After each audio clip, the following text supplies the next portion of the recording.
রাজধানীতে কিউলেক্স সহ নানা প্রজাতির মশার উৎপাত এতটাই বেড়েছে যে ঘরে কিংবা বাইরে কোথাও স্বস্তিতে নেই মানুষ। শুধু রাতে নয়, দিনেও মশার কামড়ে বেশ আতঙ্কিত ও অস্বস্তিতে নগরবাসী। রাজধানীর মশা নিয়ে সাম্প্রতিক এক গবেষণায় দেখা গেছে, মাত্র ৩ মাসের ব্যবধানে শুধু ঢাকাতেই মশা বেড়েছে দ্বিগুণ।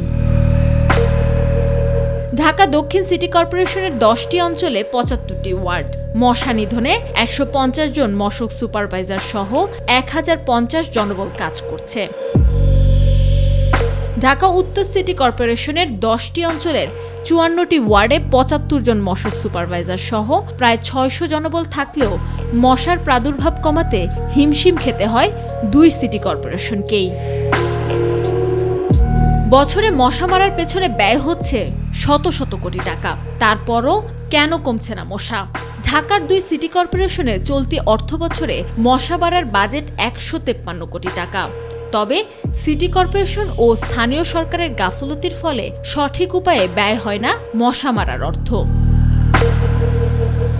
বিভিন্ন এলাকায় মশার ওষুধ ছেটানোর কথা থাকলেও কার্যত তা হয় না। নিয়ম করে ছেটানো হয় না মশার ওষুধ, আর মাঝে মধ্যে ফগার মেশিন ব্যবহার করলেও তাতে কি মেশানো থাকে তা জানে না কেউ।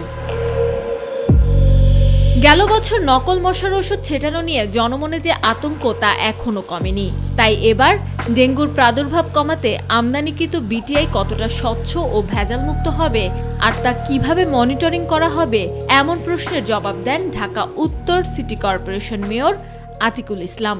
আমরা বিটিআই যেটি নিয়ে অনেক ধরনের সমস্যা হয়েছিল, সেই বিটিআইটাও আমরা ডিরেক্টলি পারচেস করে আমরা আনার চেষ্টা করছি এবং আমরা আশা করি যে জুনের শেষেই আমাদের বিটিআইটা চলে আসবে।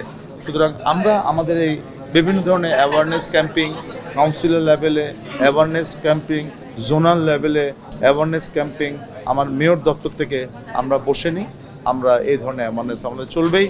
ডেঙ্গুর প্রাদুর্ভাব কমাতে সিটি কর্পোরেশন নয়, প্রত্যেককেই সচেতন ও উদ্যোগ নিতে হবে বলেও বলেন ঢাকা উত্তর সিটি কর্পোরেশন মেয়র। কোরবানি ঈদ আসছে, এখন কিন্তু সবাই ছুটিতে চলে যাবে। আমি সবাইকে অনুরোধ করব, সবার বাসার যেসব জায়গাতে পাত্রে পানি জমতে পারে এগুলোকে যেন অবশ্যই আমরা উল্টিয়ে তারপরে যাই, কমরটা যেন ঢেকে যায়। আমেনা হীরা, মাই টিভি, ঢাকা। যাবো ইনশাল্লাহ, আবার যখন ফিরে আসবো